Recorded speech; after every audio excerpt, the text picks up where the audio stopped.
Greetings, Goldschmidt attendees for the Science and Policy Conference. I'm going to talk about the sixth mass extinction, which is underway. These are extinctions in the vertebrate classes due to climate warming. I'm going to frame the sixth here against the first through five. This will be far faster compared to these others. And then near the end of the talk, I'll even talk about one of these and how it relates to the present. That is the Triassic-Jurassic extinction.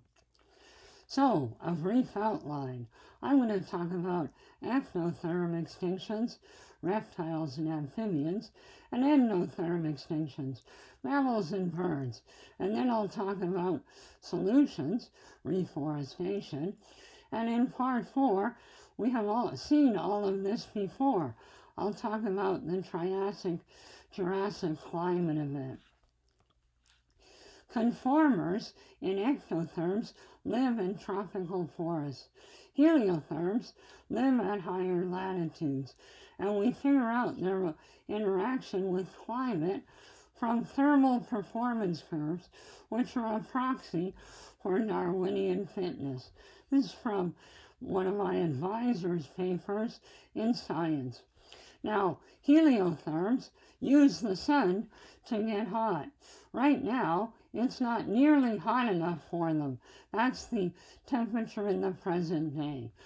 The future temperature is in red, and the thermal performance curve says it's going to get better. Ray Huey looked at tropical species, and they have a narrower thermal performance curve, and right now, in the present day, they're at the optimum, and as it warms, it's going to get worse for them. So I tested that idea by surveying extinctions around the world of lizard diversity in all of the lizard families of the world. This is, again, from Ray Huey's and Joel Kingsolver's early 1992 paper. We have thermal habitats, operative environmental temperatures, basically in the environment, how hot is it? That is filtered through things like the body temperature or thermal performance or short-term performance, growth, survivorship, and reproduction. Climate change is going to affect through Tmax, the organism will filter an operative environmental temperatures, and it'll effectuate evolutionary change, which is range extinctions, range expansions, or adaptation. Now let's think about operative temperatures. This shows you how hot it can be for, say, a lizard. They can be in hot sites or in relatively cool, shady sites. And this is how much time they can be active. But there are periods of the day when it's too hot in the coolest sites, and so they are going into retreat under the surface. These are hours of restriction during the day. Under climate change, what you're going to see is that operative environmental temperatures go up as maximum daily temperatures go up, and hours of restriction greatly expand. Now, the probability of local extinction, you can imagine a species' current distribution of hours of restriction looks like this normal distribution. There are some cool sites, but the critical range limit is here. The hottest temperatures observed. As climate warms, the whole range of the population gets hotter, and every population over the critical limit goes extinct. Let's look at an example with Shinosaurus in the family Shinosauridae, found in China and down in Thailand. This is all the locations known for this family. In 2050, these show you all of the extinctions that we expect, and they're already starting to suffer down here in Thailand. They are in trouble. By 2080, the whole population is going to be extinct. So how about all of the lizards of the world? Here in 2009, we are already seeing a 4% local extinction, and we have good ability to predict the observed extinctions in 8 of the lizard families of the world with our model. By 2050, you are seeing 6% of the lizards of the world extinct, 100% in some areas, all these red areas. By 2080, we're going to see many species extinctions, 20%, 100%, and the Amazon here, you can see, is going to suffer. This is Ray Huey's prediction. Here you see latitude and a huge extinction going on in the Amazon and other tropical regions, which greatly expands. And on these curves, you can see the lines for all the families listed here on the right. The tropics may be an extinction hellhole. We may lose 24% of all lizard families. Most are thermal conformers that have that very narrow thermal performance curves. Here is an analysis of all the lizards in the West, in North America, and in Mexico. By 2070, we're going to see 4 families of 15 that we analyzed from all the known occurrence records, and for 142 museum species listings, based on the biophysics, the phenology, the ecophysiology, and the demography. In RAND, you see all of these extinctions. How about an amphibian example? These are all of the salamander families of the world. This spring, with my herpetology students, we did extinction models across all of the families, and we will likely lose 6 of the 10 families of the world. We will lose the Amphiuminae, the Rhyocotritoninae, the Dicamptodoninae, the Proteinae, the Cryptobranchinae, and the Sirenidae. We surveyed the extinctions in the Plethodoninae, the Abystomanidae, the Salamandridae, and the Hynobiidae, and they are going to hold on, but we'll lose many of the species. Let me focus on the Cryptobranchinae so you can see one family. Here we have their metabolic rate, thermal performance curve that a student in my class, Barrett, obtained from the literature, and we modeled the current distribution in blue in the Appalachians and over here in the Ozarks, and you can see the current points.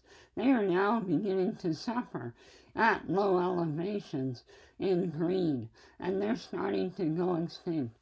By 2070, the salamanders might as well move to Canada, up here where I grew up, near the Great Lakes. They will be okay. Maybe we can move them there. Their current occupancy is good, but in the future, they're going to be gone. Here we have the present in 2070, and extinction is here at rad 0. How about a model for mammals and birds? Let me do the sloths, because they're just like ectotherms. Here is their metabolic rate curve, and when they're really cold, here at low temperature, they curl up in a ball and their metabolic rate goes down.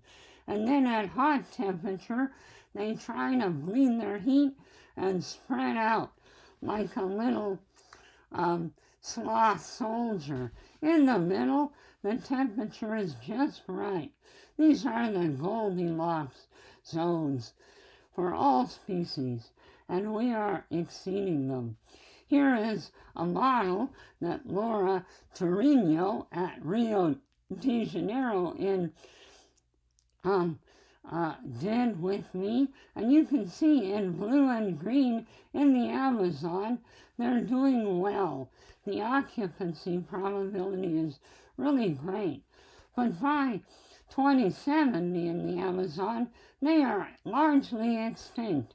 They can be moved, but here we have Cerrado forest, and we'd have to reforest the Amazon to save them, as well as the entire Cerrado. We have done models of this. If it were wet enough, the Cerrado could be reforested like the Amazon. We would lose all the Cerrado species, so this would be likely impossible to save the sloth. Okay, occupancy probability. The metabolism of most mammals is not like the lizard or amphibian like sloth. Most mammals, when they get cool, their metabolism goes up. Or like the armadillo here, their metabolism goes up when they get too hot to cool off. This is another model that Laura Torino is working on. Here is a model of birds that Eric Riddell and my colleagues and I worked on in the deserts. We know that the red is the cooling costs of the metabolic rate curves for these species. This bird is not doing too bad. This one is doing medium okay, but mourning doves are really doing worse now in 2009 than they did in 1975, that dash line. They are now going extinct, and birds in the Mojave Desert are going extinct now, right now, due to both temperature and precipitation. The metabolic rate costs, it's not raining enough, and the cost of cooling themselves off is too much. How do we save ourselves? Here we have reforestation as a solution. There is a well-known relationship between forest cover, albedo, and evapotranspiration, and local land surface temperatures. Prevello and my colleagues and I published a model on this. If you deforest the Amazon or any forest, tropical rates go up, not just in the deforested area, but 5 kilometers away in adjacent forest.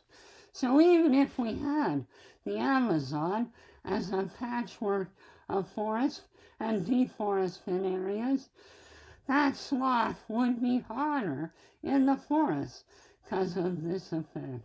If we reforested the whole Amazon, it would be a huge savings. The sum difference is 1.8 degrees Fahrenheit. The temperate forests show a similar effect, and then the boreal forests show a reversal, but tiny effect. This is from snow cover. Snow melts on forests, so you get it a little warmer. Here is if you do the business as usual in 2050, and it is hot. It is 1.8 degrees hotter. But if we reforest the Amazon and the Cerrado, we save them, not the Caatinga, which stays hot. So, we have a solution: reforest. We have seen this all before. In the Triassic extinction event, this is a paleo model for what we're seeing in the present day. What we saw were CO2 levels rose and forests went and winked out.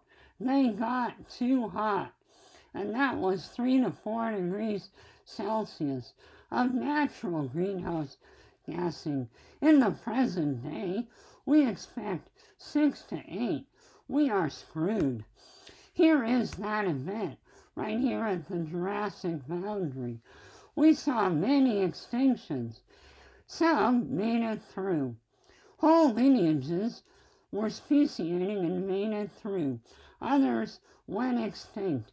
If you look at the correlation between a phylogeny for thermoregulatory mode, heliotherms or endotherms, versus conformers, and who winks out in white, you'll see that many species that were conformers went extinct in the Jurassic-Triassic boundary. This is happening now with real species we see. This is a paper I'm working on right now. So we have species of vertebrates have begun going extinct from climate change. We can avert the catastrophe of this sixth mass extinction. We can lower atmospheric CO2. Reforestation is a very cheap solution with the added benefits of resilience from drought.